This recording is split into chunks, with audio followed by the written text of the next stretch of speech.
સદગુરુ દેવની જય, ભોજલ પીરની જય, ઉગમ ફોજની જય. હાલો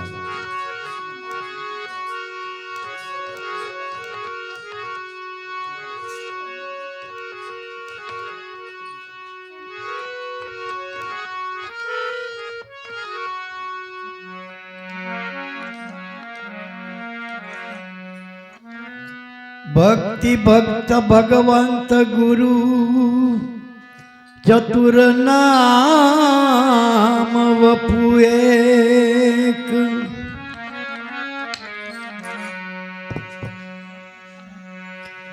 ઉનકે પદ વંદન કરું નાસે વિઘ્ન અનેક.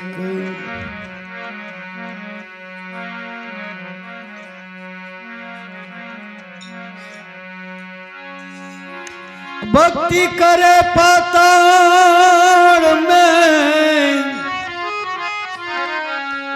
प्रकट हो आकाश.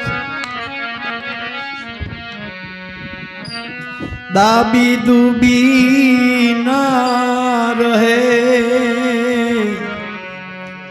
कस्तूरी निवास.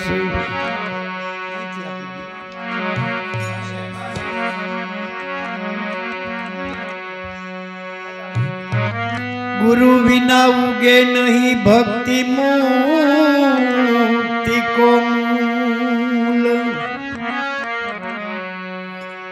रवि राम कहे पथरा खेत में एमा नहीं फड़ के फूल. सदगुरु नी दया विना सपने मरे नहीं सत्संग.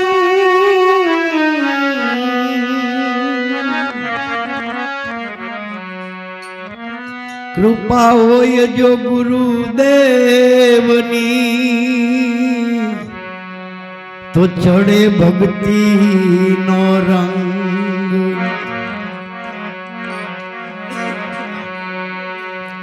भूतળ भक्ति पदार्थ मोटू स्वर्ग लोके नहीं रे. भूतળ भक्ति पदार्थ मोटू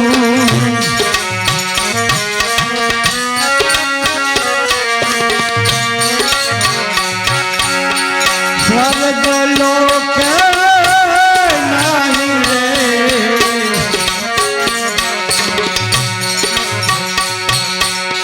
पुण्य करी हमारा पूरी पाम्या.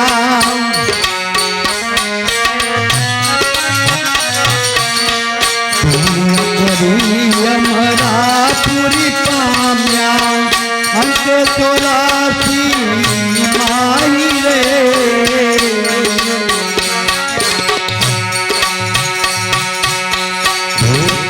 भक्ति पदार्थ मोटू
નિરખવાનંદ દુલારા રે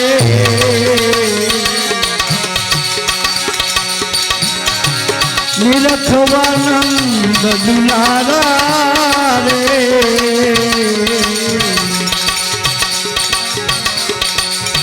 ભૂતળ ભક્તિ પદાર્થ મોટું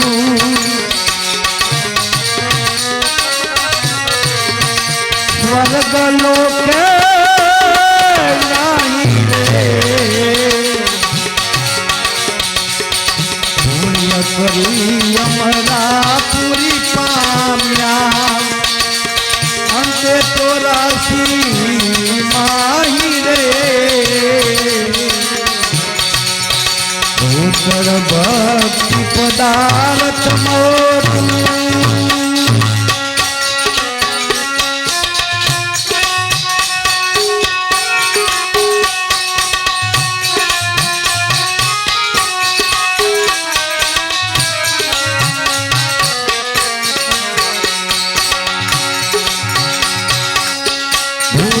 લોક ભરત ખંડ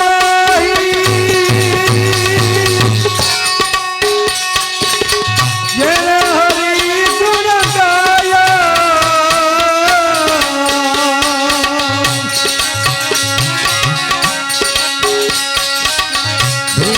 લોક ભરત ખંડ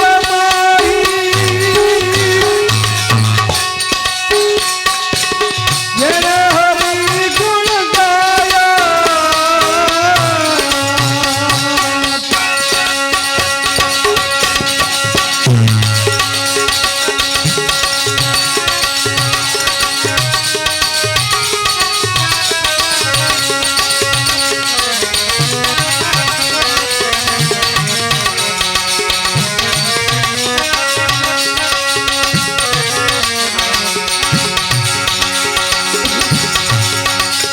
धान्य धान्य यदि मात पिता ने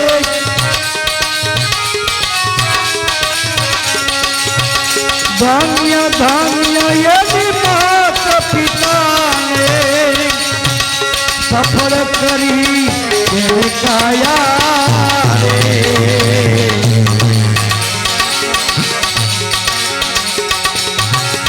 सफल करी तेने काया रे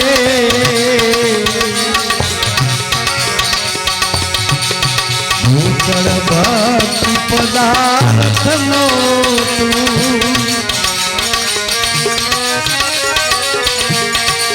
સ્વર્ગ લોકે નહીં રે પુણ્ય કરી અમરા પૂરી પામ્યા અંતે ચોરાસી માહી રે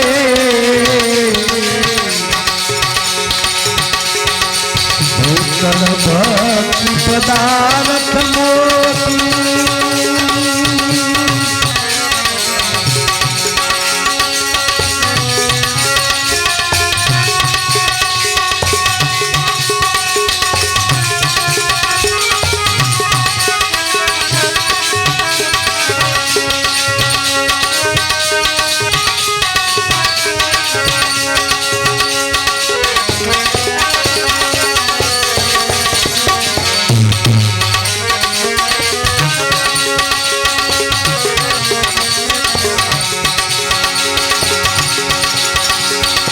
ધન્ય વૃંદાવન ધન્ય શ્રી ગોકુલ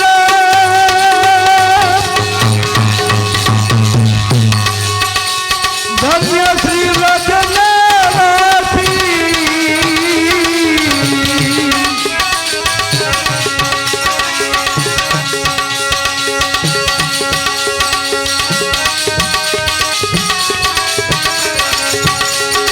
અષ્ટ મહાસિદ્ધિયા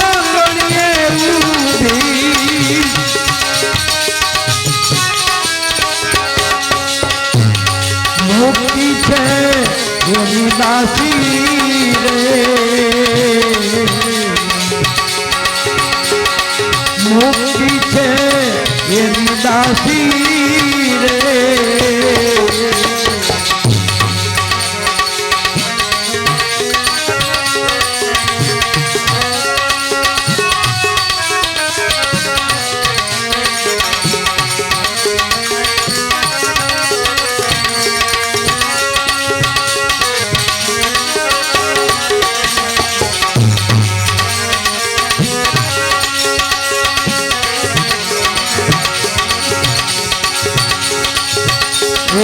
નસનો સ્વાદ શંકર જાણે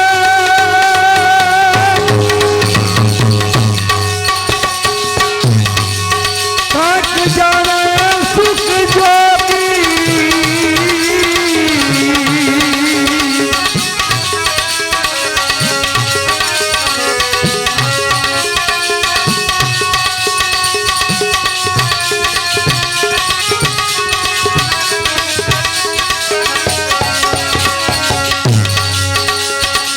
રસનો સ્વાદ શંકર જાણે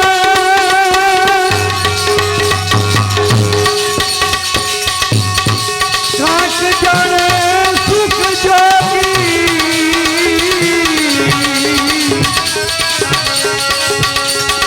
કાક એક જાણે વ્રજની ગોપી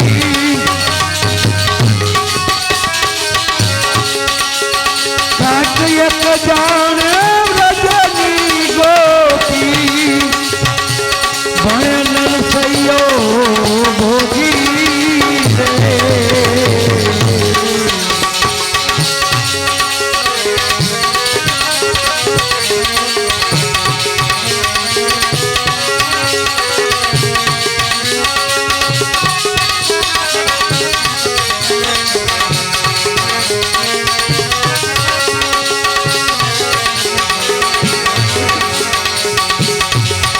માનવ કોઈ માને નહીં એવી આ વાત છે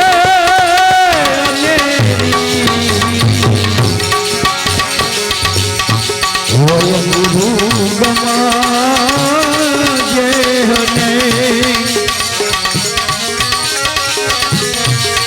કે તો લેજો ને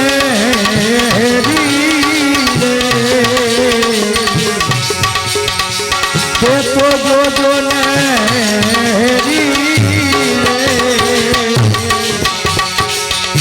માનવ કોઈ માને નહીં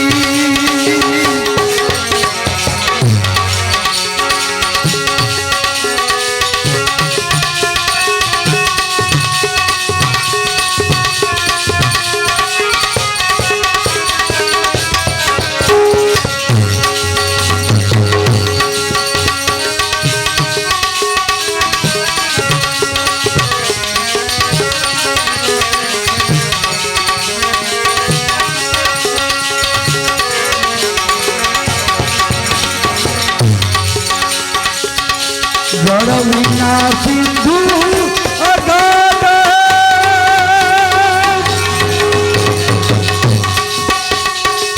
સઘળ તે ભર્યો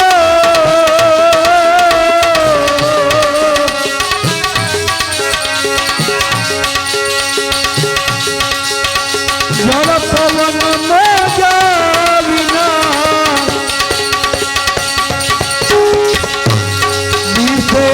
ભૂત દરિયો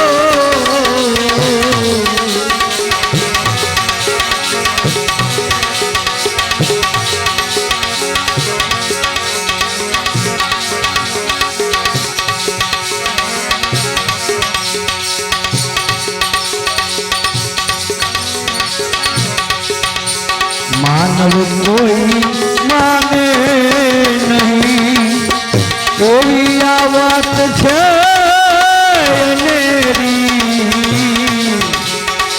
હોય ગુરુ ગમાજે કે તો લેજો ને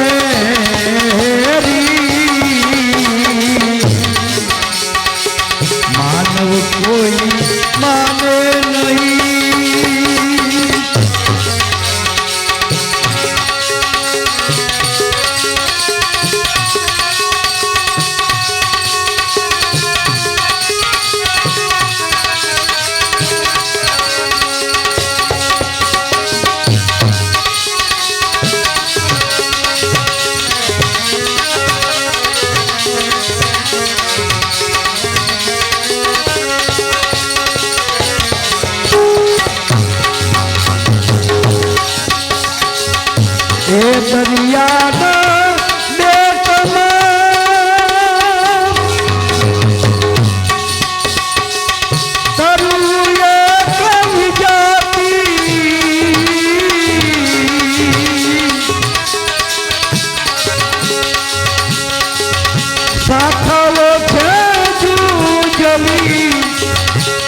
ફળની ભિન્ન ભિન્ન ભાતિ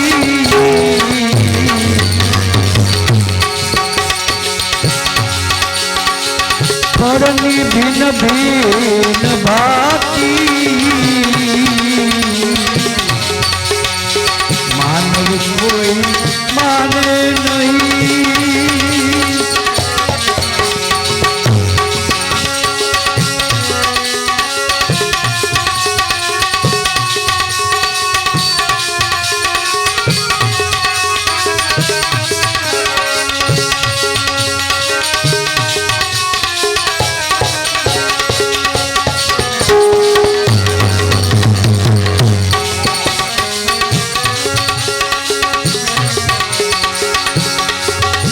અખરાનુપમ પંખીલા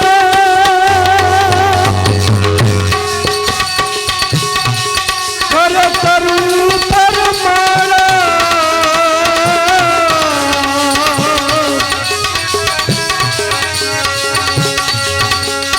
એના રંગ રૂપ દિશે નહીં કરે શબ્દ સારા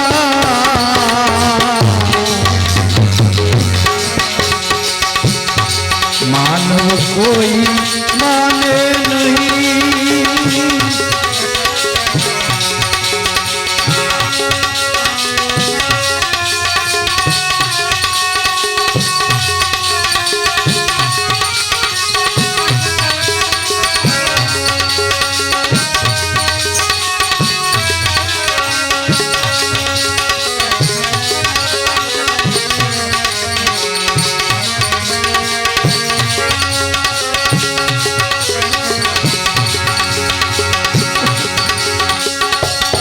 પત્ર પુષ્પ સૌ ખરા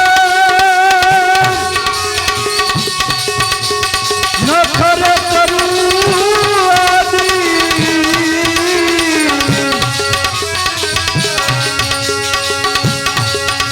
છોટમય વૃક્ષને જાણે છે બ્રહ્મવાદી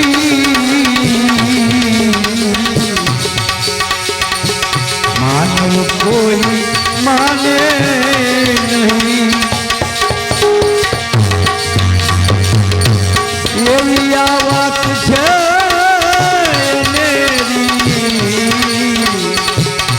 હોય ગુરુ ગમાજે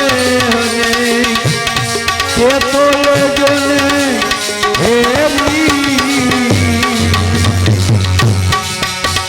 માનવ કોઈ માને નહીં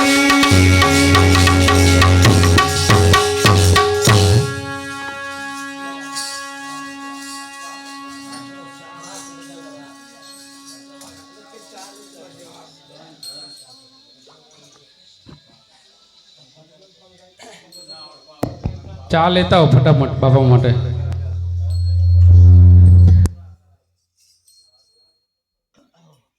વાણીના ઘણા પ્રકાર છે. વાણીનું મૂળ પરા છે. એવી ઘણી વખત આપણે વાત કરીએ છીએ. પરા પશ્યંતી મધ્યમાને વેખરી. એમાં પરા પશ્યંતી મધ્યમાં એને તો કોઈ અંતરદ્રષ્ટિ વાળા જાણે છે. વેખરી સર્વને ભોગ છે. વિખર એટલે સ્પષ્ટ, જે જીભે બોલાય છે ને કાને સંભળાય છે. પણ ઈ લોટકો તો કળશે જવાનો ઈ ને પાણી પીવાનો ઈ.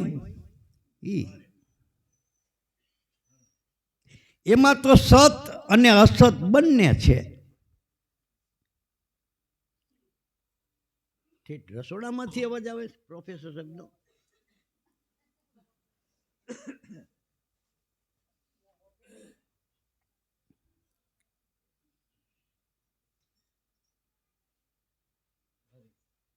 એમાં ત્રણ ગરણે ગળાઈને આવે છે. એક ગરણા એને કોઈ અંતરદ્રષ્ટિવાળા જાણે છે.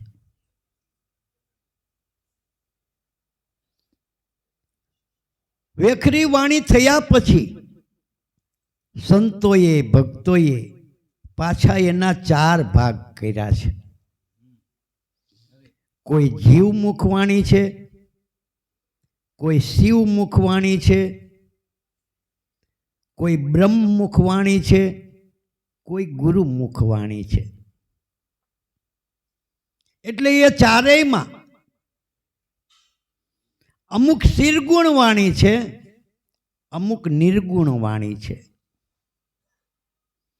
એટલે એ 10માં અમુક છાયા વાણી છે, અમુક પરમાણુ વાણી છે. જીવમુખ વાણી, તને મળ્યો મનુષ્ય અવતાર માંડ કરીને, તું ભજ્યો નહીં ભગવાન હેત ધરીને, ખાસ જમના માર પેટ ભરીને, માટે રામ નામ સંભાળ. તે ડારા દેતી વાણી, રોદડા રોતી વાણી જીવમુખ વાણી છે. શિવમુખ વાણી જ્ઞાન બતાવે છે. બ્રહ્મમુખ વાણી સ્વરૂપનું ગાન ગાય છે. અને ગુરુમુખ વાણી તો અગાધ ને અપાર છે. એમાં અમુક શિરગુણ વાણી ભગવાનનું શિરગુણ સ્વરૂપ જોઈ વિચારી તેના ગુણાનુવાદો ગાય છે. અને નિર્ગુણ વાણી ભગવાનના નિર્ગુણ સ્વરૂપનું વર્ણન કરે છે. એમાં અમુક છાયા વાણી કોઈ ઉતારા ઉપરથી, કોઈ રામાયણમાંથી, કોઈ ગીતામાંથી, કોઈ ભાગવતમાંથી, કોઈ બીજા ઉતારા ઉપરથી ભજન ગાવામાં આવ્યા હોય તે બધી છાયા વાણી છે. અને પોતાને વહી ઉતરી, ગુણાતીતની ધારા ઉતરી કે શ્રુતિ પ્રગટ થઈ એ પરમાણુ વાણી છે. એ સીધી હિમાલયની માલિકોરથી ગંગાજી વહી રહી છે. આ વાણી જ્ઞાન માર્ગ બતાવનાર અને થોડીક અંતરદ્રષ્ટિ બુદ્ધિ માગી લે તેવી છે. એટલે છોટમ કહે છે કે માનવ કોઈ માને નહીં, એવી આ વાત છે અનેરી. પણ હોય ગુરુગમ જેહને, તે તો લેજો ને હેરી, તે તો જોજો ને હેરી. માણસ આંખે જોવે, કાને સાંભળે તેને માની શકે, પણ જે આંખે દેખાતો નથી, કાનેથી સંભળાતો નથી, હાથથી આપણે તેને પકડી શકતા નથી, સ્પર્શ થઈ શકતો નથી, એને કેમ માનવો? ત્યારે બ્રહ્મલક્ષ કોઈ જડ નથી, પદાર્થ નથી, રૂપ નથી. એને કઈ રીતે આપણે લક્ષમાં લઈ શકીએ? કે એનું લક્ષ કરવાને માટે વેદોએ, શાસ્ત્રોએ, પુરાણોએ અને સંતોએ શબ્દ જ્ઞાન પ્રગટ કરેલું છે.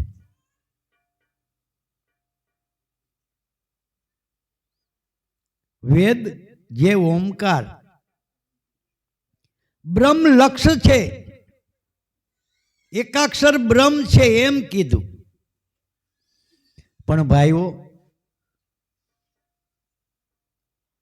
વિદ્વાનોએ, અનુભવીઓએ ઓમકારને માટે ઘણું લખ્યું છે. વેદના સર્વેય મંત્રો ઓમકારથી શરૂ થાય છે. પણ ઓમકાર રૂપી એ અક્ષર એ શું સૂચવે છે?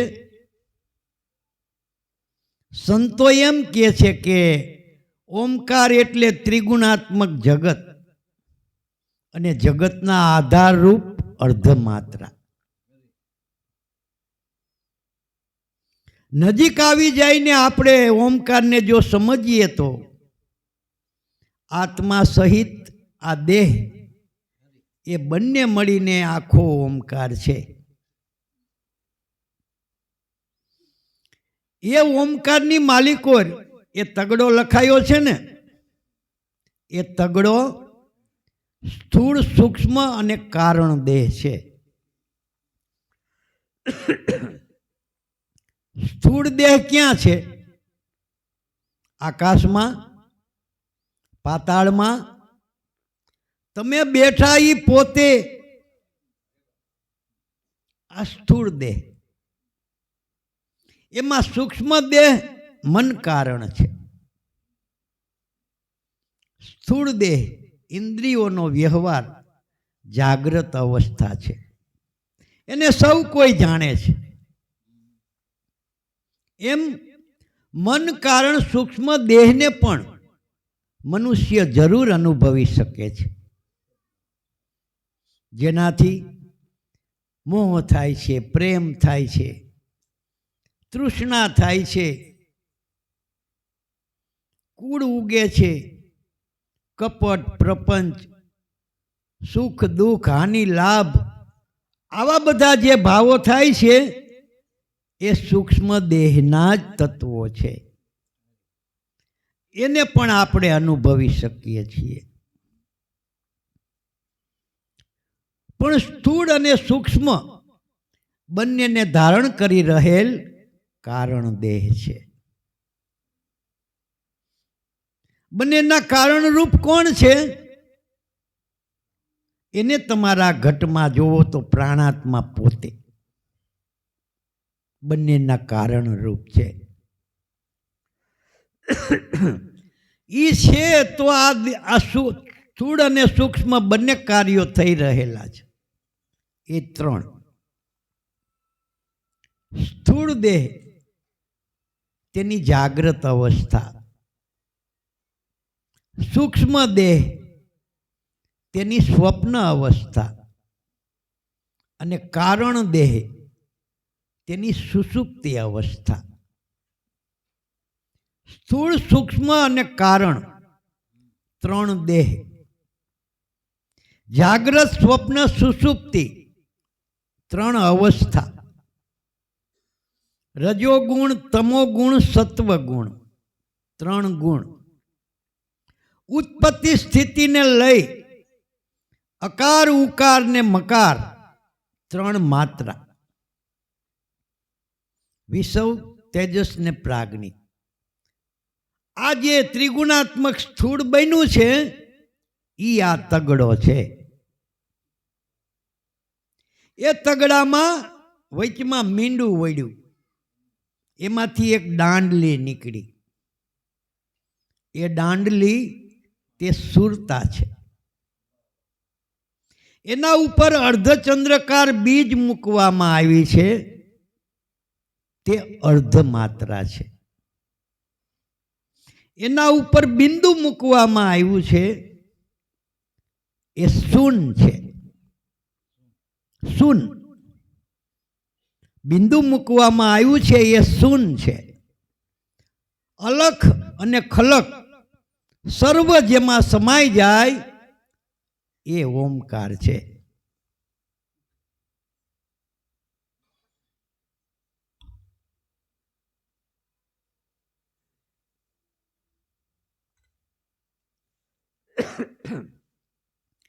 ઓમકારમાં તગડાનું ઉપલું પાંખિયું અકાર છે, વચમાં મીંડું વળ્યું તે ઉકાર છે,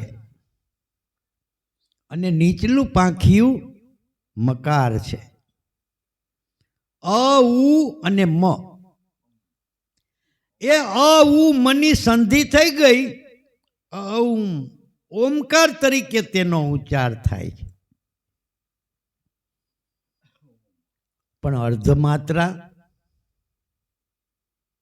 વિદ્વાનોને પૂછીએ તો એમ કહે છે કે ઓમકારમાં પાછળથી ધ્વનિ થાય છે ઓમ, જે મોઢું બંધ કરીને પાછળથી ધ્વનિ થાય છે તે અર્ધ માત્રા છે.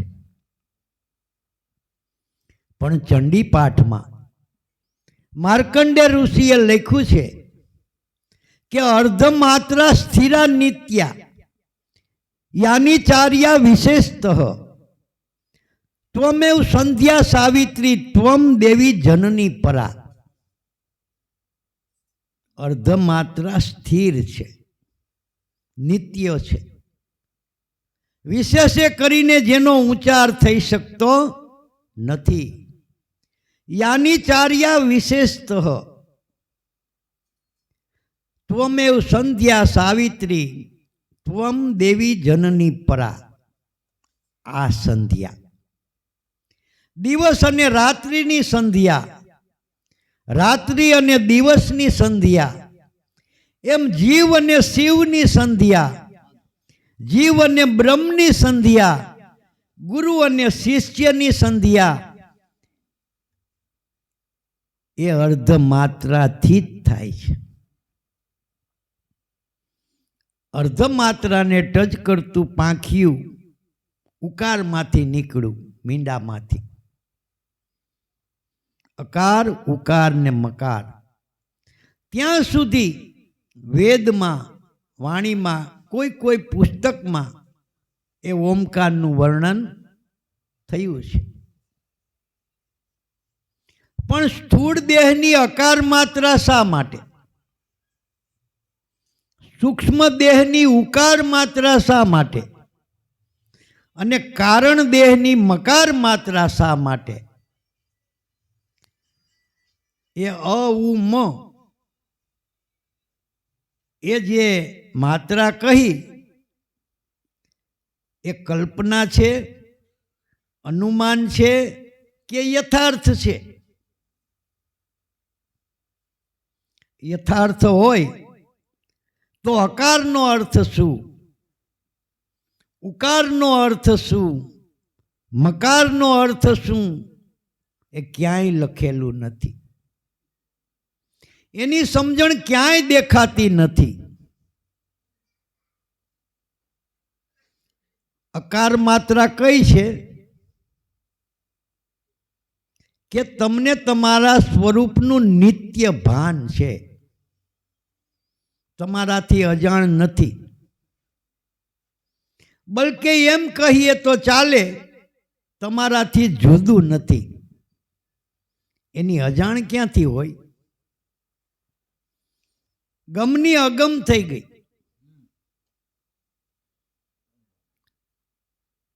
ગમનું અગમ કેમ થઈ ગયો?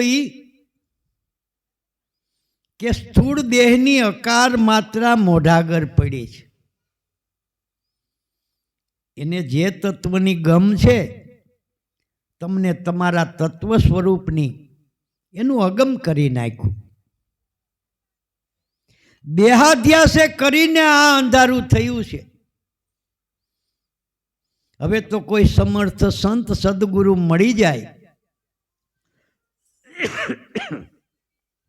અને અકારની માત્રા ઉપર છેદ મૂકી દે તો અગમની ગમ થઈ જાય, અગોચરનું ગોચર થઈ જાય, અકળની કળ જડી જાય. સૂક્ષ્મ દેહની ઉકાર માત્રા શા માટે કહી? કે સર્વે ઉત્પત્તિ ત્યાંથી થાય છે, બંને રસ્તા તેમાંથી નીકળે છે, એટલે તેને ઉત્પત્તિ સ્થાન ઉકાર માત્રા કહી. અને મકાર એટલે મહાન, જે સ્થૂળ અને સૂક્ષ્મ, જોકે સ્થૂળ જ મહાન છે.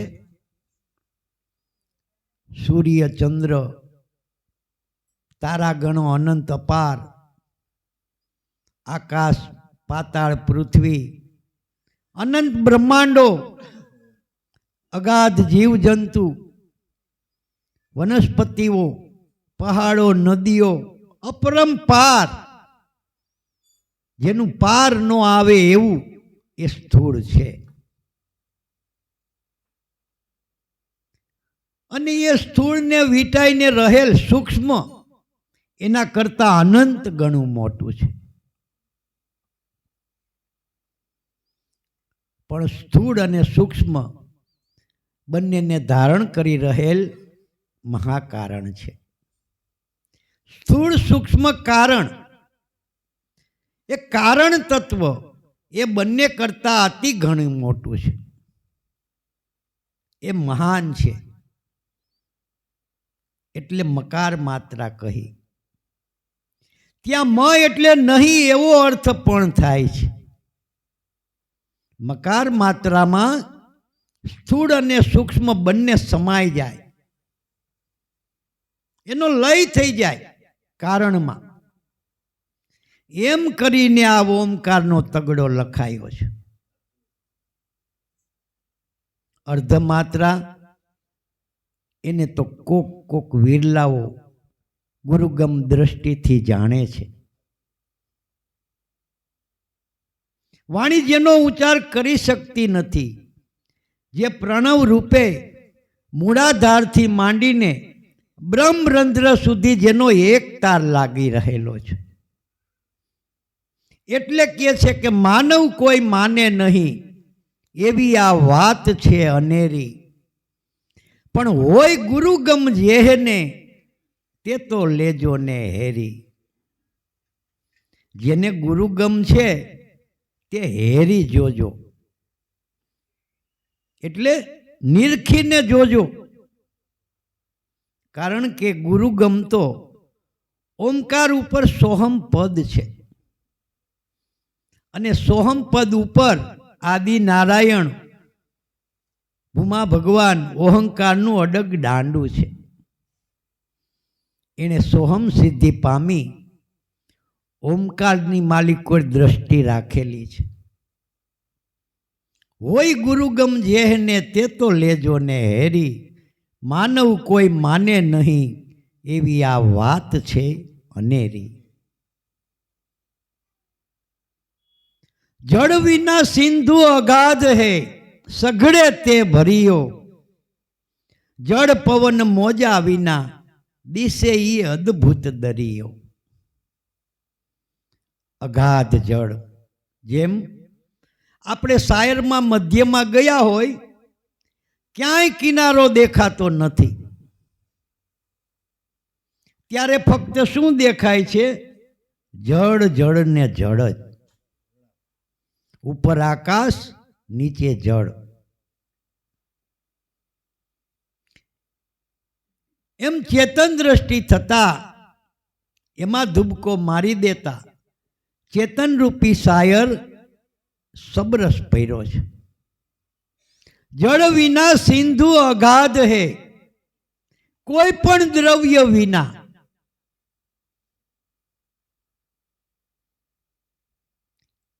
એને કોઈ પણનો આધાર લેશ માત્ર નથી, અને તે બે નથી, એક જ છે. સઘળે તે ભરિયો. ચેતન સર્વવ્યાપક છે. ચેતન સર્વવ્યાપક ભર્યો છે.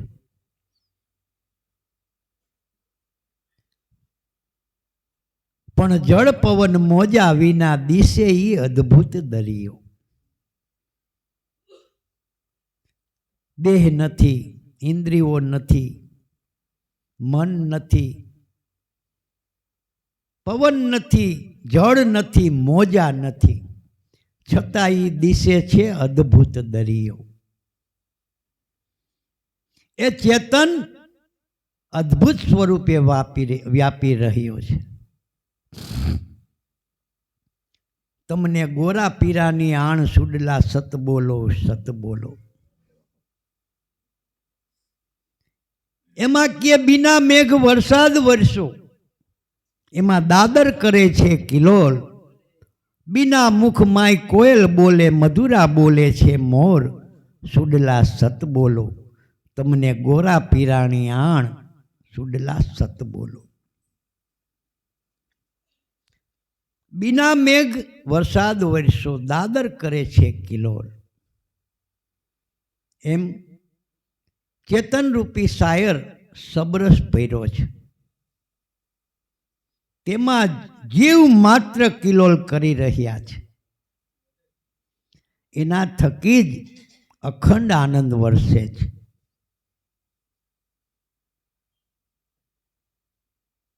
એ ચેતન સબરસ ભર્યો છે એ દરિયો.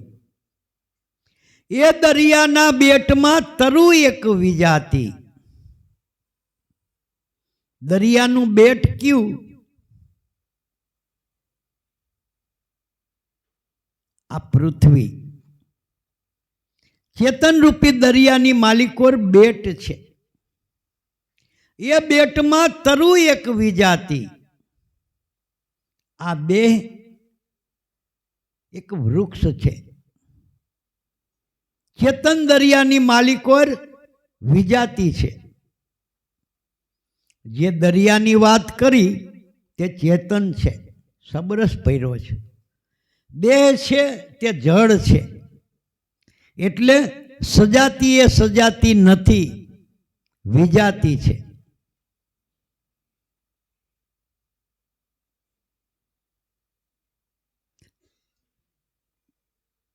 એ દરિયાના બેટમાં તરુ એક વિજાતી.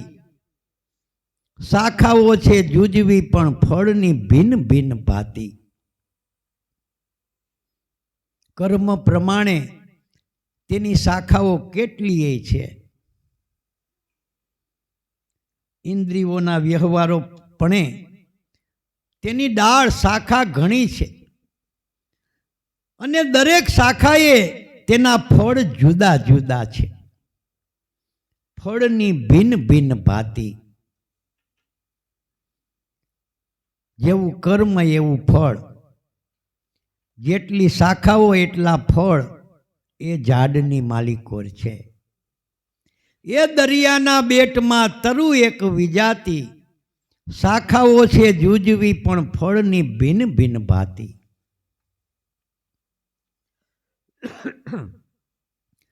અકળ અનુપમ પંખીઓ કરે તરુ પર માળા. એના રંગ રૂપ દિશે નહીં, કરે શબ્દ રસાળા. જીવ અને ઈશ્વર બે પક્ષી છે. આ દેહરૂપી તરુની માલિકો હૃદયરૂપી માળો કરી રહેલા.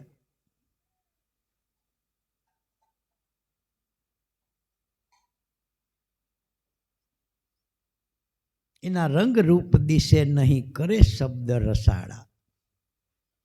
બોલનહાર જીવ કયો કે ઈશ્વર કયો એ દેખાતો નથી, પણ બોલે છે તે સંભળાય છે ને. હોતા હૈ સુનાતા હૈ ધર સે અધર સે અવાજ कैसे होता है.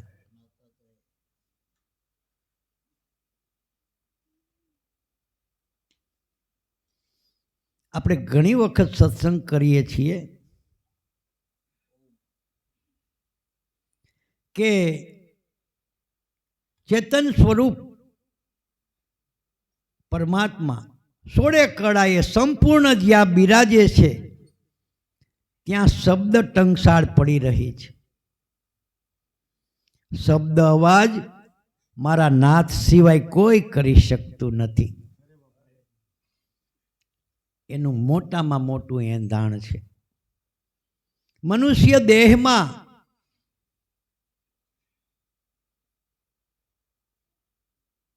ચેતન સ્વરૂપે ઈશ્વર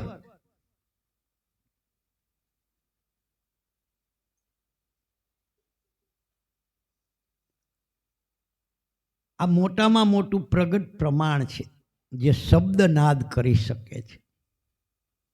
અકળ અનુપમ પંખીઓ કરે તરુ પર માળા. એના રંગ રૂપ દિશે નહીં, પણ કરે શબ્દ રસાળા.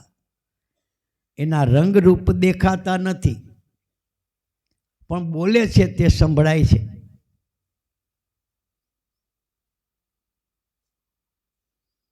धर से अधर से अवाज कैसे होता है। बंदूक नोती गज पण नोता, बिना दारू से उड़ाता है। धर से अधर से अवाज कैसे होता है। आ अधर रही आकाश में अवाज कोण करी रह्यो छे। अवाज संभळाय छे पण अवाज करनारो देखातो नहीं।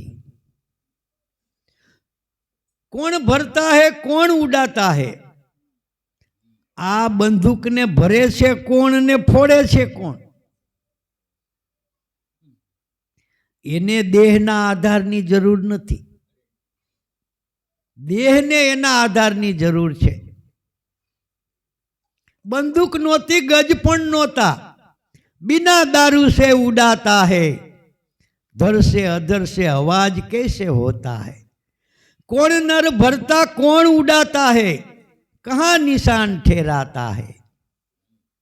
कि ओहंग नर भरता है सोहम उड़ाता है, जेना निर्भय निशान ठहराता है। जे सदगुरु द्वारा जेने आ स्वरूप लक्ष्य थई गयुं, एणे ए अवाज ने सांभळ्यो। रवि साहेब पण कहे छे कि वही आवाज कोई ज्ञानी नर सुनता है और समझ समझ सुख पाता है। कहे रवि राम गुरु भान प्रतापे, कोई शब्द में सुरता मिलाता है। जो हरदम शब्द टंकसाळ पड़ी रही है, एमा कोई सुरती समावी दिए। अकड़ अनुपम पंखीओ करे तरु पर माड़ा, एना रूप रंग दिसे नहीं करे शब्द रसाड़ा। पत्र पुष्प सहु खरे न खरे तरु आदि, छोटम एवा वृक्ष ने कोई जाने छे ब्रह्मवादी। पत्र पुष्प सहु खरे एटले एक घाट भांगी जाय छे। 5 तत्वना बनेला घाट घड़ाई घड़ाई ने भांगी जाय छे, पण 5 तत्व आदि वृक्ष छे एनो कोई दिवस नाश थतो नथी। 5 तत्व ते आदि छे, एनो नाश थतो नथी।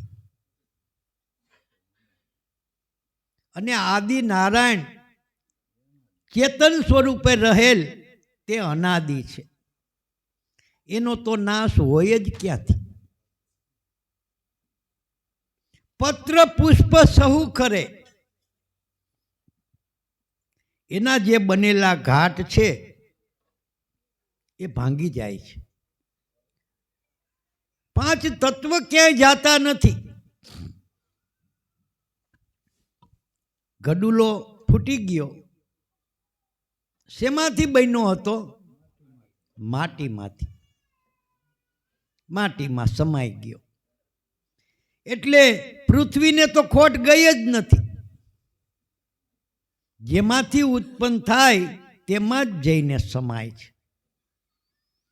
5 तत्व आदि अनादि थी जेम छे एम ज छे, अने जेटला छे तेटला ज छे। वस्ती वधारो थई गयो, वस्ती वधारो थई गयो, आखी दुनिया में देकारो हाले छे ने। पण जेना थकी वधारो थयो ई धणी माटी देवानी ना पाड़े छे। 5 तत्वनी पुरवणी पूरवानी ना पाड़े छे क्यारे? आ तो मिथ्या वच्चेथी अहंकार उत्पन्न थयो एनो आ डखो छे। कारण के जेम कोई तेलनो घड़ो, तेलनो डब्बो तेलनी कुंडी पासे, तेलना टाका पासे, तेलना टाका ऊपर ढोळाई जाए तो घरधणी ने काई चिंता रहीए? कारण के ढोळाई ने अंते तेल क्या जवानुं हतुं? જેમાંથી ડબ્બો ભર્યો છે એમાં જ જવાનું હતું. પછી ફિકર શાની? એમ ઉત્પત્તિ સ્થિતિને લઈ પણ તેમાં જે થાય છે એમાં 5 તત્વ ઘાટ ભાંગી જાય છે પણ તત્વ ક્યાંય જાતા નથી. પત્ર પુષ્પ સહુ ખરે, ન ખરે તરુ આદિ, છોટમ એવા વૃક્ષને કોઈ જાણે છે બ્રહ્મવાદી. આ બ્રહ્મ વૃક્ષને તો કોઈ બ્રહ્મવાદીઓ જાણે છે. તેના ભય ભ્રમણા સંશય સર્વે પ્રશ્નો હલ થઈ ગયા. પ્રશ્ન મટી જાય છે. પ્રશ્ન ટળી ગયા, સંશય ટળી ગયા. એ જ ગુરુ 84 થી પર છે. કારણ કે संशय सबको खात है, संशय सबका पीर, सब संशय की फाकी करे उसके नाम फकीर. તે સંશય ક્યાં સુધી સાધકને હેરાન કરે છે? જ્યાં સુધી સર્વાત્મ ભાવ નથી થયો. ભલે પરોક્ષ જ્ઞાન છે કે સર્વ ઘટ આત્મા બિરાજે છે, એવું પરોક્ષ જ્ઞાન શાસ્ત્ર દ્વારા થયું છે. પણ જ્યાં સુધી અપરોક્ષ નથી થયું ત્યાં સુધી નિર્ભય નહીં, ત્યાં સુધી સંશય ટળે નહીં. કાશીનગરથી 4 ગાંવ છેટે જ એક સંન્યાસીનો આશ્રમ. સંન્યાસી બહુ સારા, વિવેકી, વિચારી, શાસ્ત્રોનું જ્ઞાનવાળા. પણ કીધું એમ સર્વાત્મ ભાવ થયેલો નહીં. એટલે અંત સમયે પોતાને એમ લાગ્યું કે હવે મારું શરીર પડી જશે.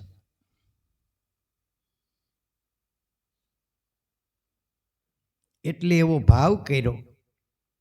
શિષ્યોને બોલાવીને કીધું કે હવે મારું શરીર પડી જશે એમ લાગે છે મને, તમે જલ્દી મને કાશી લઈ જાઓ.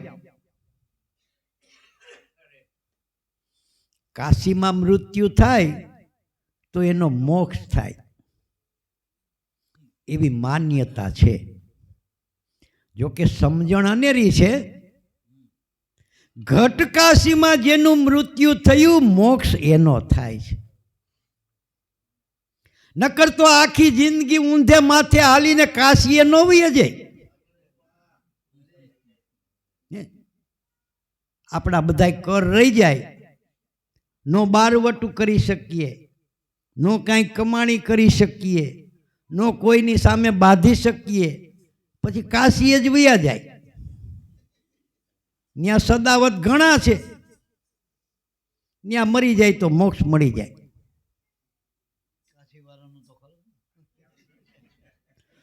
હરિભક્તિ में 3 गुण સૌ કોઈ લાગે પાય, ખાને કુ મિષ્ટાન મળે ને આખર વૈકુંઠ જાય. કેટલું બધું સારું. એટલે એ ભાવ કર્યો. તરત જ 4 શિષ્યો હતા, એને ડોળી બનાવી, એમાં ગુરુ મહારાજને પધરાવ્યા. હાલતા હાલતા 2 ગાંવ છેટે ગયા છે, ત્યાં ગુરુ મહારાજને તરસ લાગી, જીભ ચોટવા માંડી. એટલે છોકરાઓ તમે જલ્દી મને ક્યાંકથી પાણી લઈ આવી દો, રખેને પાણી વિનાના મારા પ્રાણ જાશે. તો આપણામાં એવી કહેવત છે, એવી માન્યતા છે કે જો માણસ પાણી વિનાના પ્રાણ ત્યજે તો એની અધોગતિ થાય. તરસો મરી જાય તો સમજી ગયા, તરસો મરી જાય, પાણીની ઝંખના કરતા પ્રાણ ત્યજીએ એની અધોગતિ થાય છે. આ તો શાસ્ત્રો જાણનાર માણસ હતો. એટલે 4 જણા ચારેય બાજુ માંડ્યા ગોતવા, પણ પાણી ક્યાંય નંબરે. આગે ધાર માથે હરિજન કાંકરી કાઢે, ઝૂંપડા હતા ત્યાં ગયા. મોટો શિષ્ય હતો, એને વિચાર કર્યો કે અંત સમયે કેનું પાણી છે એ જોવું નહીં. કારણ કે આ આચારી ધર્મો તો પેટા ધર્મ છે, આ મુખ્ય ધર્મ છે. જીવ બચી જાય એ મુખ્ય વાત છે. એટલે અંત સમયે કેનું પાણી છે એ જોવાનું નહીં એમ ધારી મજાનો લોટો ભરી લાવ્યો, ગુરુ મહારાજને પાયું. સ્વચ્છ થતા ભાનમાં આવ્યા. આ રસ્તાના તો જાણીતા હતા કે બેટા આટલામાં તો કોઈ જળાશય છે નહીં, અને આવું મીઠું મધુરું ઠંડુ પાણી તું ઘડીકમાં ક્યાંથી ભરી લાવ્યો? કે ગુરુ મહારાજ અંત સમયે કેના ઘરનું પાણી છે એ જોવા રોકાવું નહીં, તેવું શાસ્ત્ર વચન છે. અને આપની છેલ્લી ઘડી જોઈને આ પાણી હું જલ્દી હરિજનના ગોળામાંથી લઈ આવ્યો છું, આ કાંકરી કાઢે ન્યાથી. હે શું વાત કરે છે? અને ગયા તો ગયા, બે જાતની વાસના લઈને ગયા.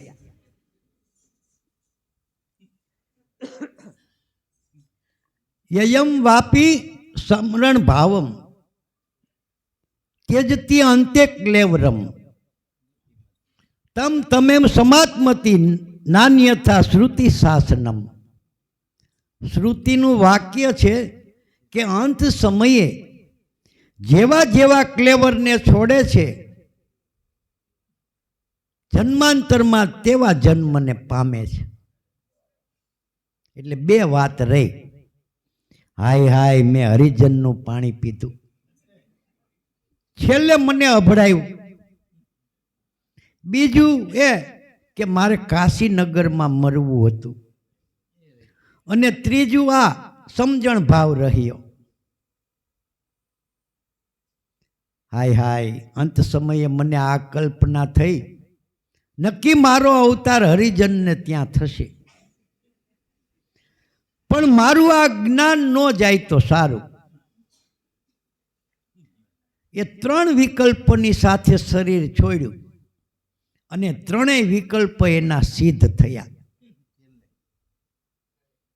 કાશીમાં હરિજનને ત્યાં જન્મ થયો, સંન્યાસી મહારાજનો પુત્ર તરીકે ત્યાં જન્મ થયો.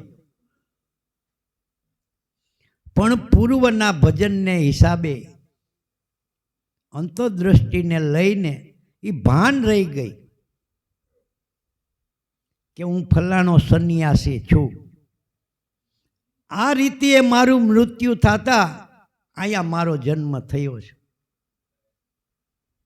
પણ હવે લોક સંપર્કથી દૂર રહેવું, કોઈનો સંગ કરવો નહીં, પોતાના સ્વરૂપમાં જ મગ્ન રહેવું. કોઈ બોલાવે તો બોલે નહીં, જાણે સાંભળતો જ નથી. બોલે નહીં એટલે મૂંગો. બેરા મૂંગાની જેમ જીવન જીવે છે. ટાઢો ટુકડો માતા જે આપે તે ખાઈ લે છે અને ગાંડાની જેમ વર્તાવ કરે છે. એની 12-14 વર્ષની ઉંમર થઈ હશે. એના બાપની નોકરી રાજની નોકરી. સવારના 4 પહોર સુધી 4 ફેરા આખા ગામમાં મારવા અને નક્કી કરેલા ચોકમાં જઈને ઢોલ વગાડવું, દાંડી નાખવી, લોકોને ભર નિંદ્રામાંથી જગાડવા. એ એની નોકરી હતી.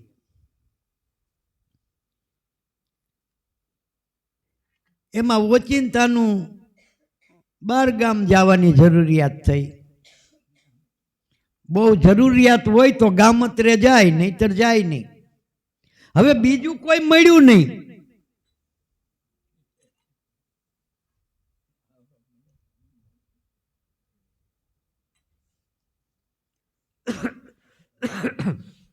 એટલે પોતાના છોકરાને શાન કરી ઢોલ સામે આંગળી ચીંધી. એટલે બોલે હા પાડી જાય છે એમ. રાત પડતા છોકરો ઢોલ કાંખમાં ગાલી દાંડી લઈને ઉપડ્યો. ગામમાં પ્રવેશ કરતા વિચાર કર્યો કે મારો બાપ તો લોકોને ક્ષણિક નિંદ્રામાંથી જગાડે છે, પણ મારે તો આજે કોકને મહાનિંદ્રામાંથી જગાડી દેવો. મહામોહ નિંદ્રા છે, અજ્ઞાન પણ નિંદ્રા છે. એ નિંદ્રામાંથી તમને કોઈ જગાડી દે?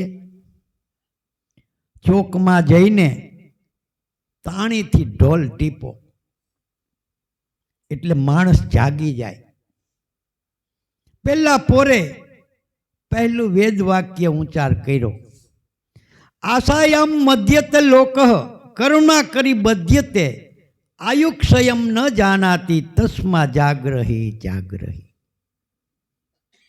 હે ભાઈઓ, આ આખું જગત આશાના પાસથી બંધાયેલું છે. આશાને લઈને કર્મ કરે છે ને કર્મ કરી કરી ફરીને બંધાયા જ કરે છે. પણ આયુષ્ય વીજળીના જેવું ચલિત છે, તેની કોઈને ખબર નથી. દેડકું મોઢું ફાડીને બેઠું છે. મચ્છરનું ટોળું ઘડીક ઉપર ઘડીક નીચે, ઘડીક ઉપર ઘડીક નીચે એમ ઉડે છે. એને એમ કે આ ટોળું જો થોડુંક નજીક આવી જાય ને એટલે ઠેકડો મારીને 5 હાથને તો ગળી જાવ, એમ મોઢું લબકાપ કરે છે. એ ટોળું નજીક તો ન આવ્યું, એ પેલા એક વસિયલ નાગ કાળોતરો પાછળથી આવીને દેડકાને આખે આખો ગળી ગયો. એમ જાણે જગતમાં હું જીતી બેઠો ત્યાં હું ઉંદર પડી ગયા છે 2 કાખમાં. સગા કુટુંબમાં કાંઈ ન સૂજ્યું, બંધન છૂટ્યા મા બાપના. પોર આઠે જાપ જપો તો જુગતી જાણો એ જાપમાં, ખોટા સ્નેહ ને સાતડો તો અલખ બોલે છે આપમાં. પણ મન વિચારી માય જુઓ, આ માલ નો આવે માપમાં. પણ દેખો દુનિયા જાય છે ભૂલી એક સોનાના સંતાપમાં. જે નિજઘટની માલિકો ચેતન સ્વરૂપ પરમાત્મા સાક્ષાત બિરાજે છે, તે અઢળક માલ છે, જે જગતના કોઈ પદાર્થના માપમાં આવે એમ નથી. માલ નો આવે માપમાં, પણ દેખો દુનિયા જાય છે ભૂલી એક સોનાના સંતાપમાં. હે, મારું ધન, મારી સ્ત્રી, મારા છોકરા, મારો ધંધો, મારી આબરૂ, મારી મોટાઈ, મારી હોશિયારી, એ સોનાના સંતાપમાં આખી જિંદગી ચાલી જાય છે. અને જે નિજ ઘટની માલિકો અખંડ અવિનાશી સ્વરૂપ પરમાત્મા હોવા છતાં તેની ભાન થતી નથી.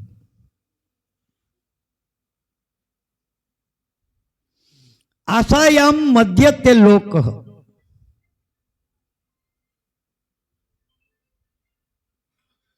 આશાઓના પાસથી જીવ ઘેરાઈ રહેલો છે. એક પછી એક સ્ટેજ કે સિદ્ધાંત સર કરતો જાય છે, પણ જગતના બાહિર પદાર્થમાં એ સ્ટેજની સીડી આવતી જ નથી, અગાસી આવતી જ નથી.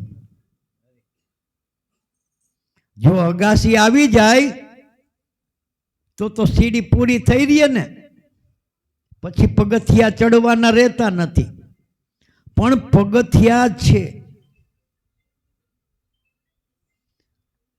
50,000 હોય તો એમ થાય કે 2 લાખ થઈ જાય તો બરાબર, 2 લાખ થઈ જાય તો એમ થાય કે 2 માં તો કાંઈ નહીં. 8-10 લાખ હોય તો મજા આવે.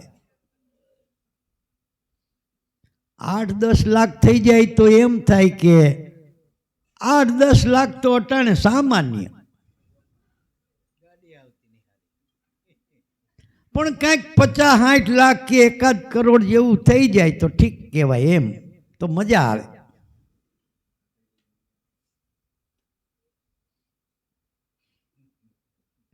એમ જ્યાં પૂરું ન થઈ રહે ત્યાં પોતે જ થઈ રહી. વાપરવાનો વારો જ ન આવે. એ પેલા અહીંથી ઉચાળા ભરાઈ જાય છે. આવું ઘણું આપણે નજર જોયેલું છે. છતાં અભાગી જીવ તેને વૈરાગ્ય થતો નથી, જ્ઞાનમાં દ્રષ્ટિ પડતી નથી, કોઈ સંત સદગુરુને ઘેરે જાતું નથી, આશાઓનો કોઈ પાર નથી. આશાને લઈને કર્મ કરી બંધાયા જ કરે છે. આમ ચોકે જઈને બોલે છે.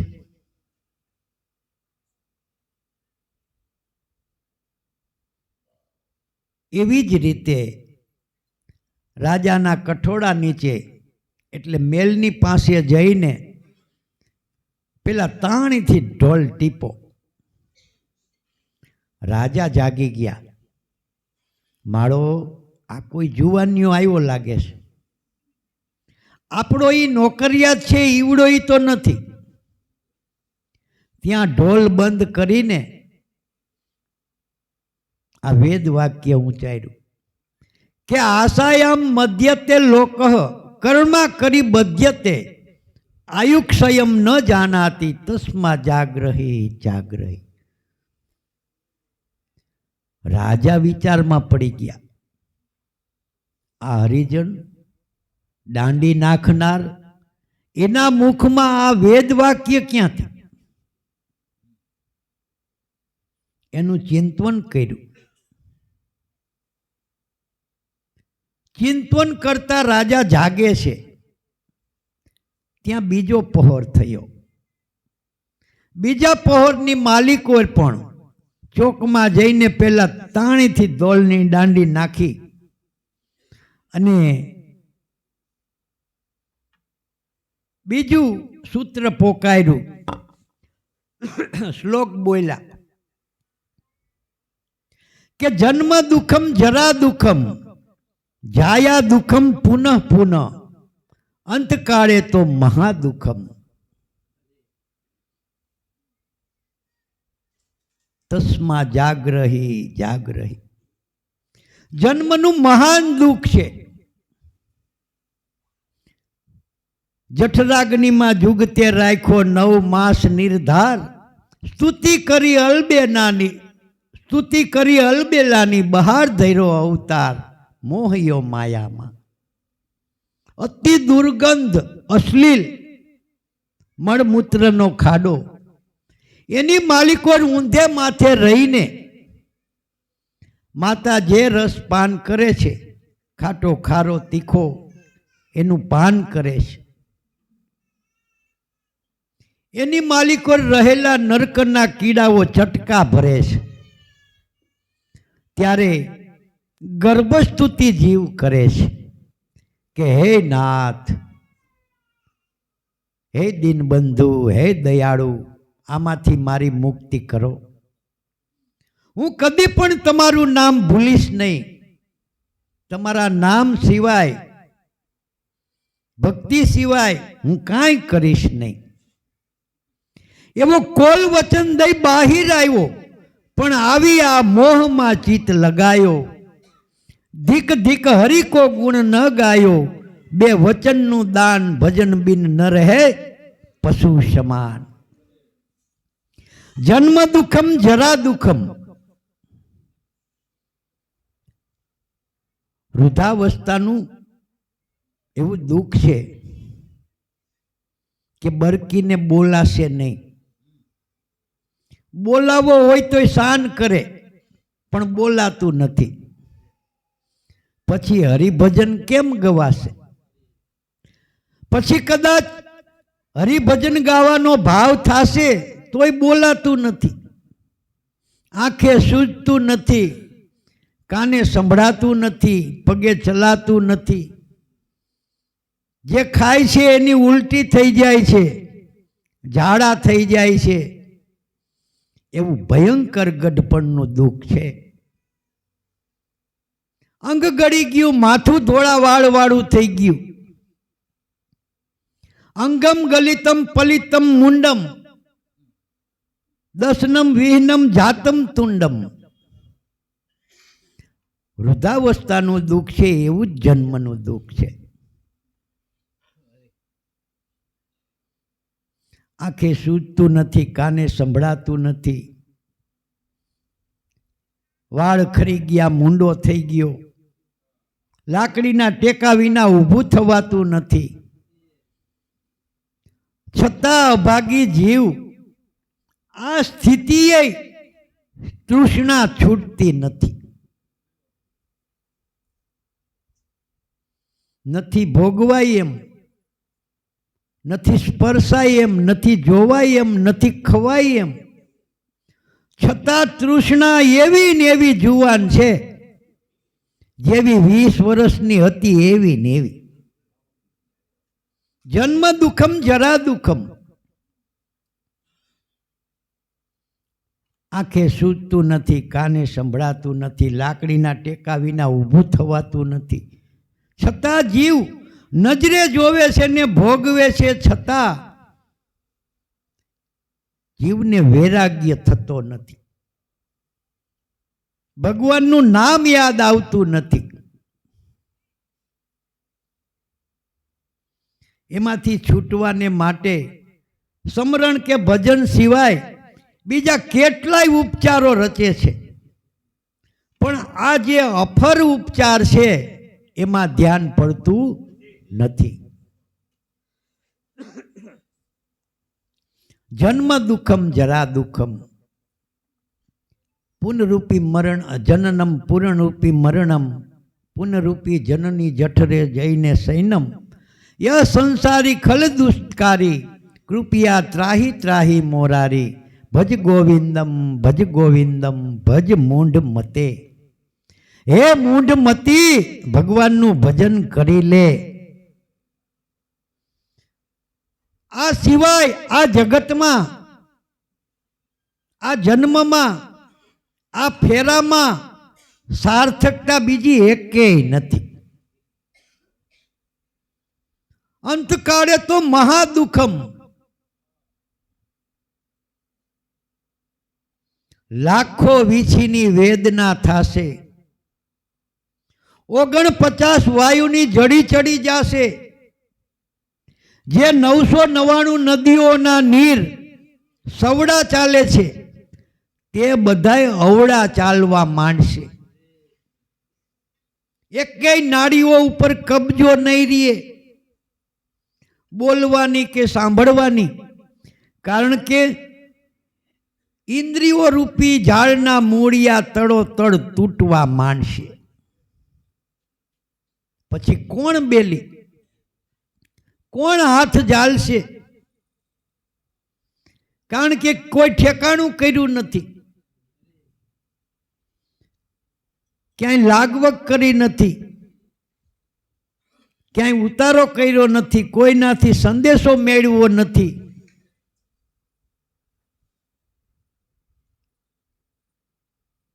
પછી તો જમને હાથ પાડી જતા યમરાજાની સમીપ ખડો કરી દેવામાં આવશે. યમરાજાની સામે ખડો કરતા તરત જ ખીન થઈ ગયા. અરે, તને શા માટે મનુષ્ય અવતાર આપ્યો હતો અને તે શું ઉપયોગ કર્યો?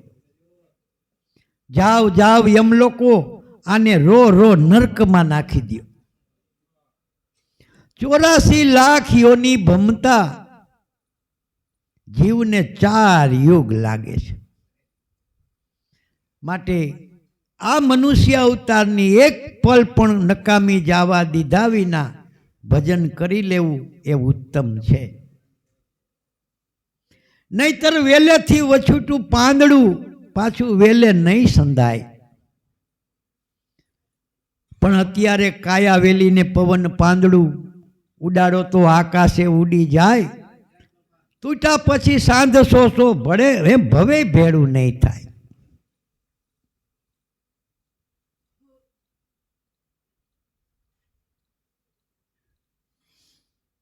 એમ રાજાના મહેલ પાસે જઈને બીજો શ્લોક બીજા પહોરની વાત કરી.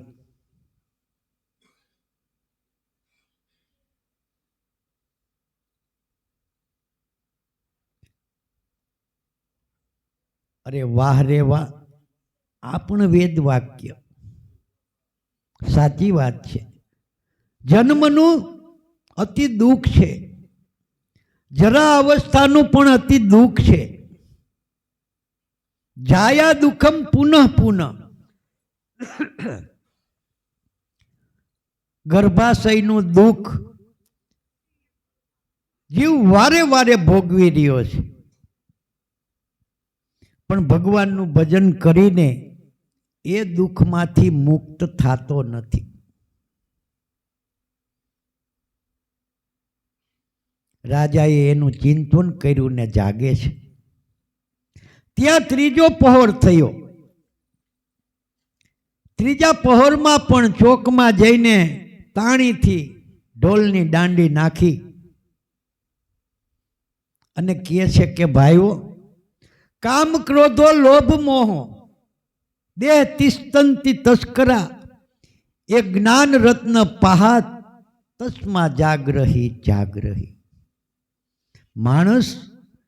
માણસને દોષિત ઠેરવે છે. ફલાણા ભાઈએ અમારું નખોદ કાઢી નાખ્યું, અમારું ભૂંડું કરી નાખ્યું, અમારા ઉપર બહુ જુલમ કર્યો. કોઈ કરે એમ નથી. બહારના કોઈ વેરીઓ, કોઈ ડાકુઓ આપણને નડતા નથી. આપણને નડે છે આપણા ઘટના ચોર, ઘટના ડાકુ. કારણ કે જો મન નિર્મળ હોય, જો મન શીતળ હોય તો જુગમાં વેરી જીવન કોઈ નથી.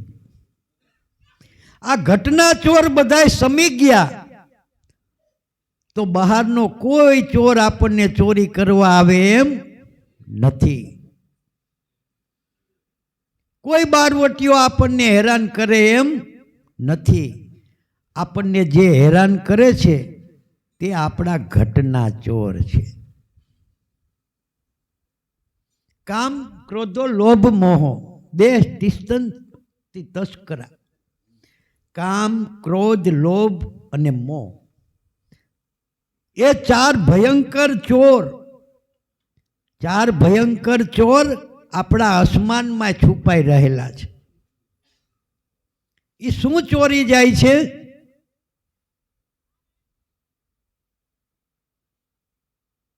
આત્મજ્ઞાન રૂપી ઊંચામાં ઊંચો જે માલ છે એ ચોરી જાય છે.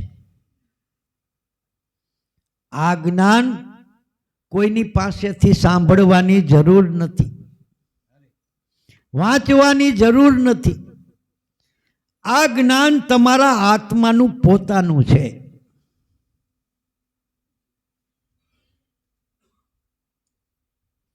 પણ આપણું લક્ષ્ય બાહિર છે, નાશવંત લક્ષ્ય છે. આ શાશ્વત છે, અખંડ છે. અંતરદ્રષ્ટિએ જોતા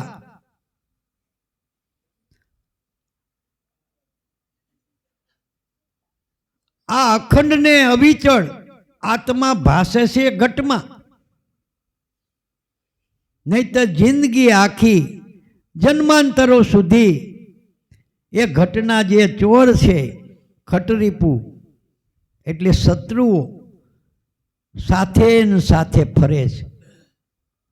કોઈ જન્મની માલિકો જીવને શાંતિ લેવા દેતા નથી.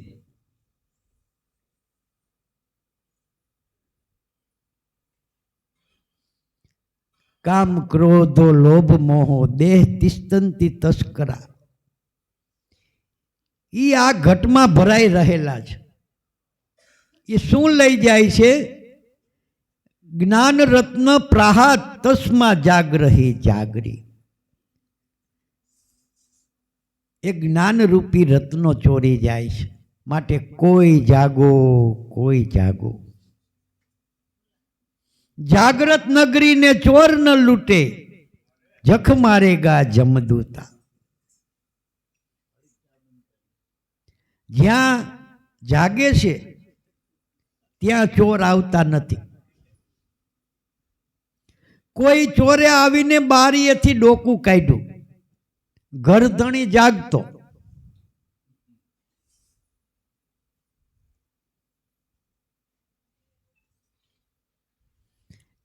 એટલે એ કોણ બારીએ ઊભું છે? ઠીક, અહીં તો જાગે છે. બીજી બાજુથી આવીને વૈંડીએથી ડોકું કાઢ્યું. ઘરધણી કેલા ન્યા કોણ વૈંડીએ ડોકા કાઢે છે? કોનું કામ છે?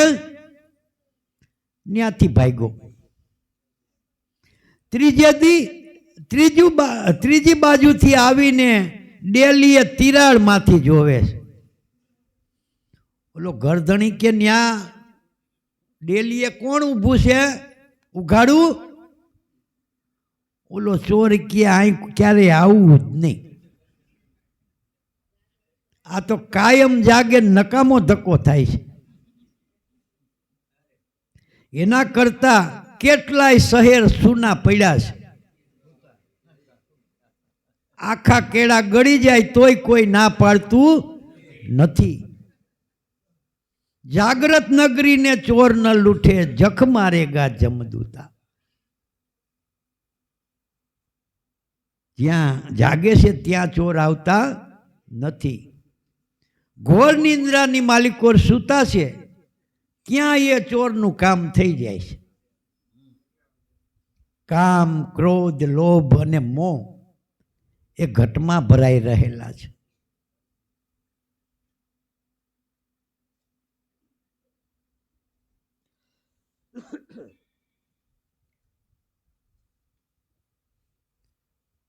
રાજાએ આ ઘટમાં ભરાઈ રહેલા છે. આ ક્રોધ કર્યો એનાથી આ વેરીઓ ઉત્પન્ન થયા ને.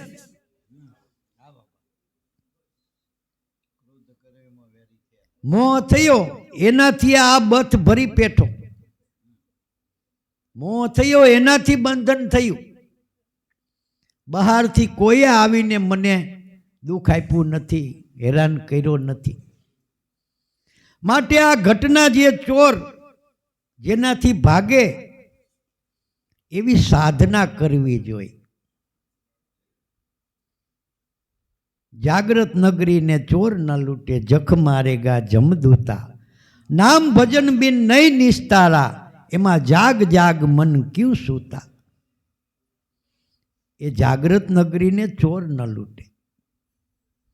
જે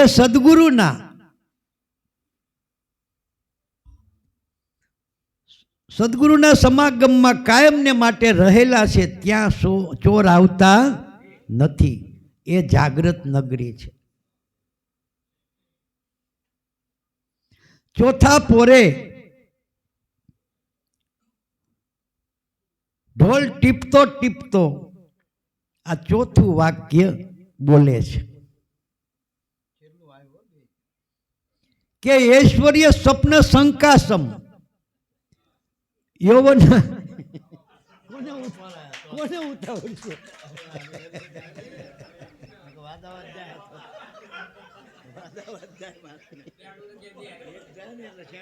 પણ બાંધા ખેડૂ એ ગામ થોડું હોય.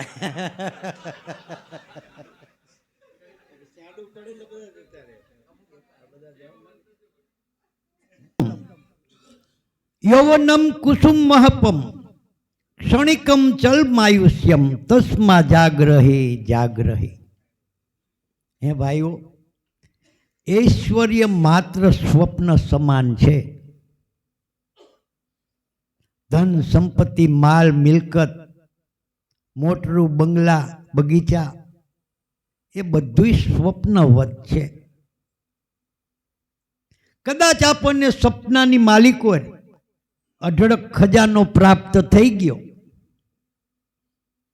ગાડા ભરી ભરીને લઈ જવા માંડ્યા, આપણે ઘર આખું ભરી દીધું સોનાનું. સવારે ઉઠીએ તો સ્વપ્નની માલિકો પ્રાપ્ત થયેલી મિલકત સવારે થોડી કામ આવે એમ છે.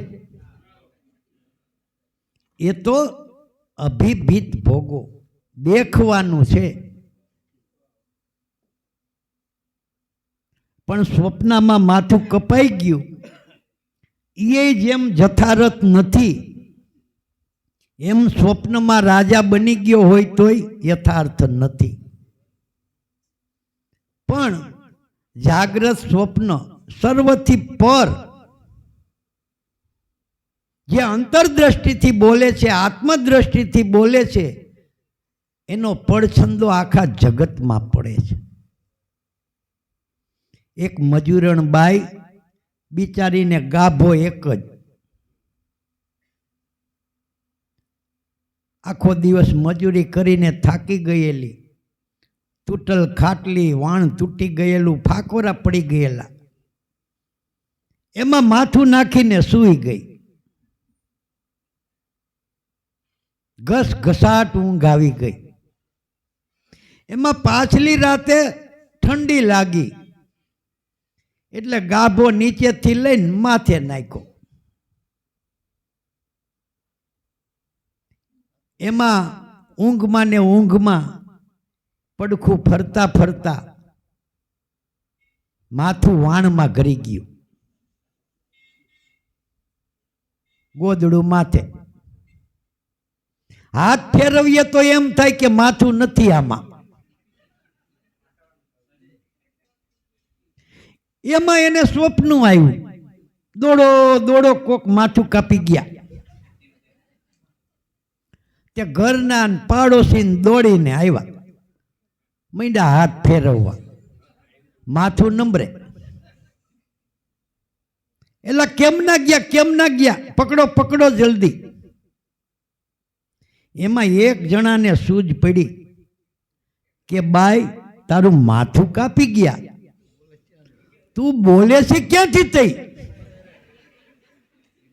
એટલે ઈ બાઈ કે ઈ તો હું જીગરથી બોલું છું. એમ જેના શીશ પડે ને જીગરથી બોલે છે ને એ જગતમાં જીતી જાય, એ ગોળીબાર કરી નાખે. જે જીગરથી બોલે છે, શીશ પડે વાકા ધડ લડે, એ નર મરજીવા કહેવાય. ચિત ગોકીડા તો સૌ કોઈ કરે, પણ ગાયે આવે નરપુરા. કાયરને તો ચડે ચિતરી, રણે ચડે કોઈ સુરા, હે વીરા વારિયું બધાવો. એમ ચોથા પોરે કહે છે કે ઐશ્વર્ય સ્વપ્ન શંકાસમ યૌવનમ કુસુમ વહપમ ક્ષણિકમ ચલમાયુષ્યમ તસ્મા જાગ્રહી જાગ્રહી. હે ભાઈઓ, ઐશ્વર્ય ક્ષણિક છે. આપણી 2-3 પેઢીવા જેને આપણે દસકો જ કહી છીએ ને, કે ફલાણા ભાઈનો દસકો અટાણે કેવો પડે હો. એ દસકો શું હે? 10 વર્ષ.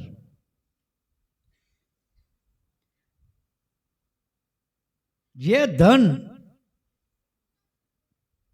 છળ કપટથી, અપવિત્ર વિચારોથી, મહાપાપથી મેળવેલું છે એની આવરદા 10 વર્ષ,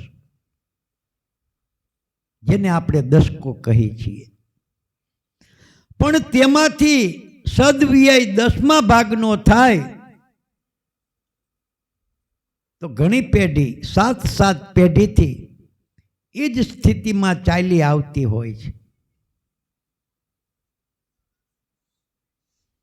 પણ નીતિ, વિવેક, ધર્મ એ લોકો ક્યારેય છાંડતા નથી, એટલે એ સ્થિતિ કાયમ જળવાઈ રહે છે. એક વેપારીને ત્યાં બીજા વેપારીનો માણસ, ઝવેરીનો માણસ સારી રીતે પારખ બનેલો, એટલે શેઠે એને નોકરી આપી, મૂળ ગાદી ઉપર પારખ કરવાને માટે બેસાડ્યો. અને એને એટલા બધા ગ્રાહક કે જે ગ્રાહક આવે એ કોઈ ભાવ પૂછે જ નહીં. બૈરાઓ કે સાથે આવ્યા હોય એક ખાલી લખાવી લિસ્ટ કરાવી દે, આ બાંધજો, આ બાંધજો. ઘેરે જઈને મોટર મૂકી આવે. બિલ તો 2-5 દિવસે કે 15 દિવસે મોકલે. એ તરત જ બિલ ચેક મોકલી દે. આને એમ થયું કે આને તો જેટલું કામવું હોય એટલું કામી શકે એમ છે, આ તો ખોટા સરાફી રહે છે. આ 10 લાખનું બિલ મોકલું, એમાં 1 લાખ ચડાવી દે તો ક્યાં કોઈ ના પાડે છે.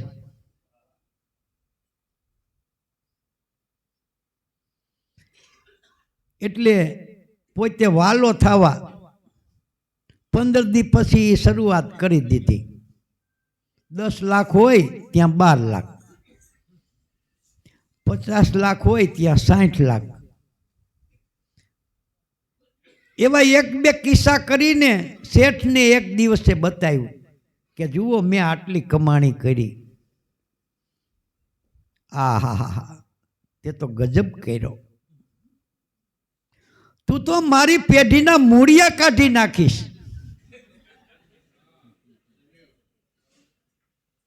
આ કોઈ ભાવ નથી પૂછતા, એટલે તું એમ જાણે છે કે આ અબુધ છે, અજ્ઞાન છે, ભાન વગરના છે, કે પૈસાની કિંમત વગરના છે, એમ સમજે.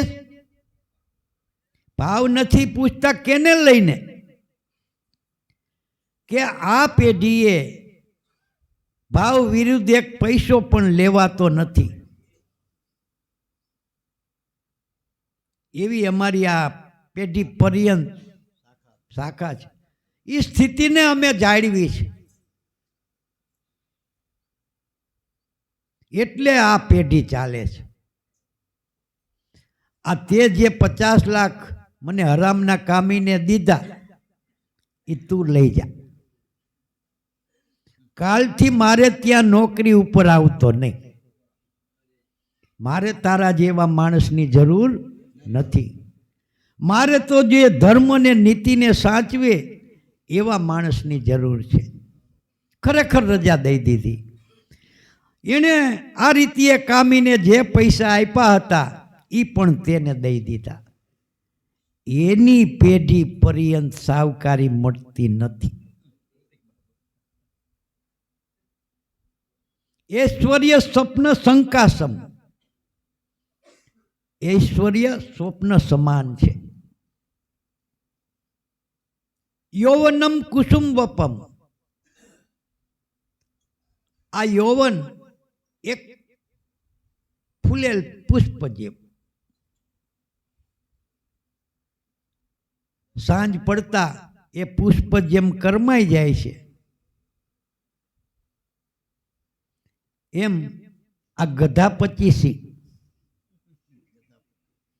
18 થી 25 વર્ષની ઉંમરને અમે ગધા 25 કહીશ.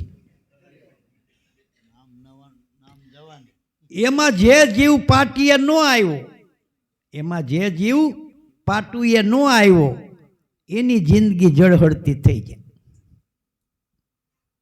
એમાં જેણે જીરવી જાણ્યું એ જગતમાં જીતી જાય છે.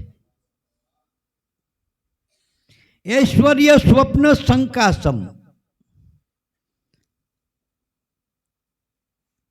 યૌવનમ કુસુમ વપમ ક્ષણિકમ ચલમાયુષ્યમ તસ્મા જાગ્રહી જાગ્રહી. આયુષ્ય ચંચળ છે. વીજળીના ચમકારની જેમ ચાલ્યું જાય છે.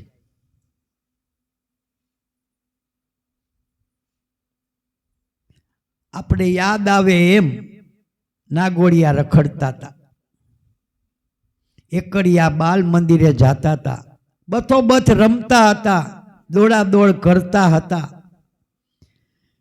ક્યારે જુવાની આવીને વહી ગઈ ખબરે ન પડી. અને આ બુઢાપો આવી ગયો. અરીસામાં જોઈએ ત્યાં માથું ધોળા વાળું થઈ ગયું.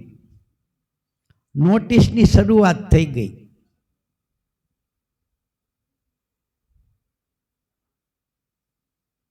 તોય અભાગી જીવ જાગતો નથી. માથું ધોળું થઈ જાય કે દાંત પડી જાય તો હાટે આપણે કલર મારી દઈ, પણ કઈ નોટિસને થોડા વશ થાય. દાંત પડી જાય તો ચોકઠું ચડાવી દે. નોટિસના આ જવાબ આપી દઈ. પરમાત્માને કહી દે તારે થાય ઈ કરી લે. કરીને તું શું કરી લેવાનો હતો લે. અમારે એ જૂના દાંત કરતા નવા દાંત મનુષ્યની કૃતિના ઓહોના હાલે છે. કઈ હબા કોઈ નો નીકળે, કઈ હલે નહીં, કઈ દુખે નહીં. એટલે જીવ માથા ભારે થઈ ગયો છે. નોટિસુને હારતો નથી. પણ જેની ઘડી ઝડતી આવી અને ઝડપી લે છે પછી કાંઈ લાગવગ હાલતી નથી, કોઈ દલીલ ચાલતી નથી.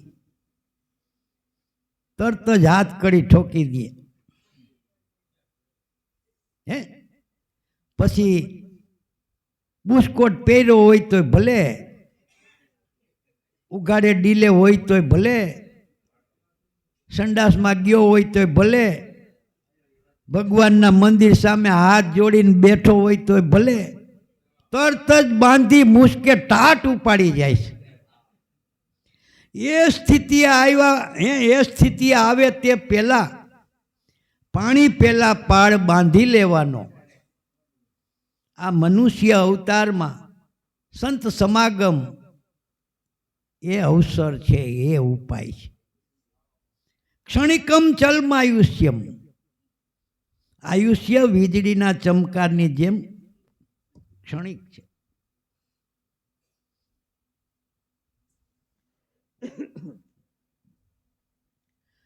પાંચ પાંડવ, દ્રૌપદી અને ભગવાન શ્રી કૃષ્ણ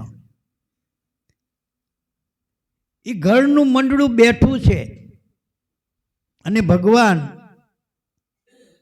ખરેખરી આધ્યાત્મિક વાતની માલિકો ગરકાવ થઈ ગયા છે.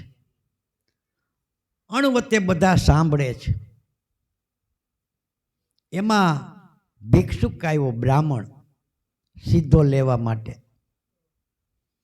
એટલે યુધિષ્ઠિર કહે છે, સતી બેસો બેસો. મહારાજ કાલે બે સીધા સાથે લઈ જાજો, આ સાંભળવા જેવું છે. એટલે એ તો વયો ગયો, સાંભળવાનું સંભળાઈ ગયું. ભીમસેન ઊભો થયો, જબરજસ્ત વિજય ઘંટ હતો, માંડ્યો વગાડવા. જ્યારે જ્યારે રાજા લડાઈમાં ગયા હોય ને જીતીને આવે એટલે પ્રજાને જાણવાની જિજ્ઞાસા હોય ને એટલે વિજય ઘંટ વગાડે. ગામને ખબર પડે આપણા રાજા જીતીને આવ્યા. આખા ગામને એમ થયું કે શું આ લડાઈ તો છે નહીં, કોઈએ અહીંયા લડાઈ કરી નથી, આપણે ક્યાંય લડાઈ કરી નથી, ના વિજય ઘંટ શેનો વાગ્યો.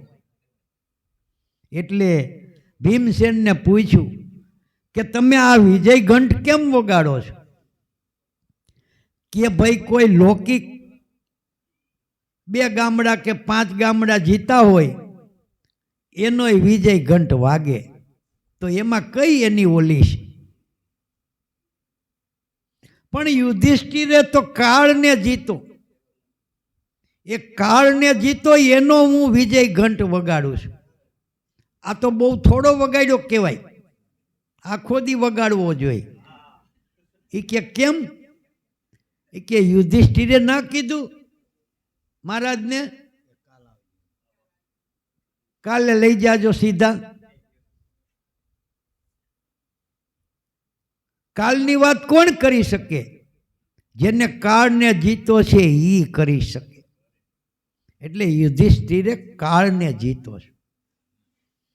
એમ એક શ્વાસાની ખબર નથી આ 12 આંગળ બહાર નીકળ્યો છે, પાછો પ્રવેશ છે કે નહીં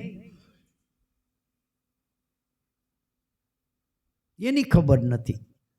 અને વિચારો, કલ્પનાઓ, તૃષ્ણાઓ 20-20 વર્ષની, 25-25 વર્ષની. હવે એમ નથી વિચારતો કે મારે 70 થઈ ગયા છે અને આ 50 વર્ષની યોજના માંડીને બેહું છું, આ પૂરી કોણ કરશે? આયુક્ષયમ ન જાનાતી ક્ષણિકમ ચલમાયુષ્યમ તસ્મા જાગ્રહી જાગ્રહી. માટે કોઈ જાગો, કોઈ જાગો. સુતા સોય નર ગયા 84, જાગ્યા ઈ તો જગ જીતા. દાસી જીવન ભીમના ચરણા, અનિભવી કોઈ પાર પહોંચ્યા. એ આમાં તો જે પુરુષો જાગી ગયા ને એ પાર પહોંચી ગયા. બોલો સદગુરુ દેવની જય.